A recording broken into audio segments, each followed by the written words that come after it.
2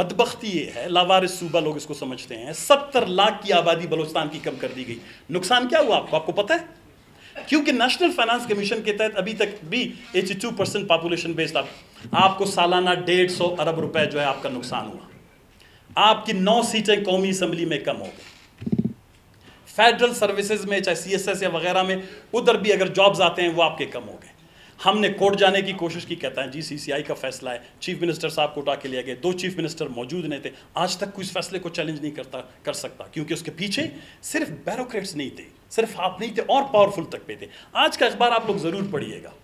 governance کے crisis کو سمجھنے کے لیے جب آج کا جنگ اخبار آپ پڑھیں گے، وہاں 5 خبریں ہیں وہ آپ کے گورننس سے ریلیٹڈ ہیں. ایک 30 ارب روپے میں کہتے ہیں ایک سافٹ ویئر خریدا گیا ہے جس میں آپ کے موبائل کو کہ انٹرنیٹ کو یا ریگولیٹ کیا جائے گا، کمزور کیا جائے گا، یا اس سے کوئی ڈیٹا نکالا جائے گا. I don't know whatever is. وہ آپ کے گورننس سے ریلیٹڈ ہے. فریڈم آف ایکسپریشن سے متعلق ہے، فریڈم آف اسپیچ سے متعلق ہے، freedom of access to information سے متعلق ہے. دوسرا ایک ہے میرے خیال میں آپ لوگوں کی پرفارمنس اور ایویلیوشن سے متعلق اس میں خبر آئی ہے. تیسری بات یہ ہے کہ پاکستان میں گورننس کے کرائسس کو آج کے اخبار میں سب سے خوبصورتی سے 2 کالم میں کور کیا گیا ہے. وہ یہ ہے کہ پاکستان کا پاسپورٹ صومالیہ، نیپال اور فلسطین سے بھی جو ہے وہ نیچے چلا گیا in terms of its category. اور بھی بہت سے فیکٹس ہیں، وقت کی کمی ہے. تو کہنے کا مقصد یہ ہے کہ پاکستان کے اندر گورننس میں، ڈیلیوری میں، یا پاکستان کے جو جتنے ڈیٹا ہیں، اسٹیٹکس ہیں، ان کو اگر اوپر لے جانا ہے، پاکستان کی شناخت کو، بلوچستان کے ڈیولپمنٹ کے لینڈسکیپ کو یا اس کے فیکٹس کو تھوڑا سا ڈیسنٹ سا بنانا ہے. It needs a very substantive discussion and dialogue. اس کے اوپر آپ ڈیولپمنٹ کو، ریسورسز جو وہاں سے یہاں پہ آتے ہیں، اس کے بعد ان کی پالیسی ہیں، الیکشن ہے، ڈیموکریسی ہے، ہیومن رائٹ سے اٹ کے آپ نہیں دے سکتے. آپ بالکل ڈیلیور نہیں کر سکتے. بلوچستان کے آنے والے دنوں میں دیکھ رہا ہوں تو سیکٹریٹ سے نکل نہیں پائیں گے جس طرح کی صورتحال بلوچستان میں ڈیولپ ہو رہی ہے. تو جب صوبہ اس نہج پہ جا کے پہنچ گیا ہے تو اس میں میرے خیال میں ہم سب کو حقیقت بولنا پڑے گا کہ گورننس کا کرائسس سب کا پیدا کرتا ہے، صرف آپ کا نہیں ہے، صرف آپ ملازمین کا نہیں ہے کہ آپ اپنے آپ کو اس کے لیے مورد الزام ٹھہرائیں. ہم مل کر اگر یہ طے کر لیں کہ ہم نے اس میں زیادتیاں کی، غلطیاں کی، تو شاید بہتری آ سکے. Thank you very much.